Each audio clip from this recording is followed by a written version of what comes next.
Hey friends, welcome back to Bible Fun with the Duns. As you can see, we are on the road. Jax has a basketball game tonight, and so we are reading the Word and talking about it in the time that we have together as a family. You can see it's gone over really well back there. It's like some of my Sunday morning sermons. Oh. Ow, just asleep. Today we read Psalm 100. I just made up something. Psalm 100, and it was short and sweet, but full of good, impactful words of wisdom. All right. So Psalm 100 is typically the psalm that's going to be used about every November, that third Thursday, whatever Sunday's closest to that, that's going to be when Psalm 100 comes out. It is the Thanksgiving psalm. Now, here's what I notice about this psalm right off the bat is it recognizes a certain amount of access. So like, come before the Lord, go before the Lord, come into his temple with praise. Well, what it's saying is it's expecting a certain level of access to, think about it like this. If I drove to Washington and I just decided I was going to go into the White House, somebody's going to stop me. Why? I don't have access there. Now, as a taxpayer, that's my house. But again, that's something else. But what it's saying is, when it comes to God, we are given a certain level of access where we are invited into this place. Also, you'll notice like verses 1 and 2, it's pretty active. It's about shouting and praising and about joy. There's a lot of feelings in this chapter, and so you can't worship without feelings. And as a matter of fact, what it's going to really tell us is that regardless of what's going on and where we are, we're supposed to bring our feelings and our rejoicing and our praise to God.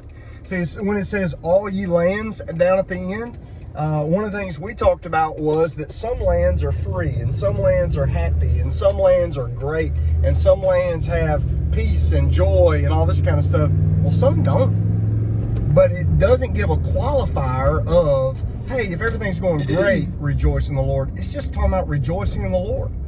Also, it's talking about how we're designed. All of us were created to be singers. Now listen, I'm not good at singing. I've got a terrible voice, but the Lord designed our voices for praise. In so much as there's a lot of good instrumentalists out there, but the greatest instrument for worship is always the human voice.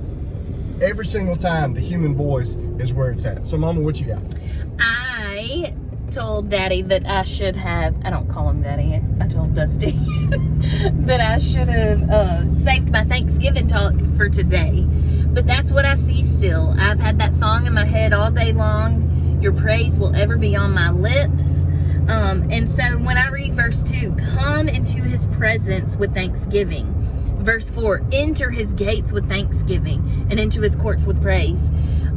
It's a reminder that this should be our lifestyle. This should be the way that we live all throughout the day, and not like, okay, I'm going to Sunday morning worship and turn on my Thanksgiving. No, our hearts should be prepared before we meet as a congregation. This should be the way that we live our day-to-day life, with thanksgiving, recognizing God in our lives.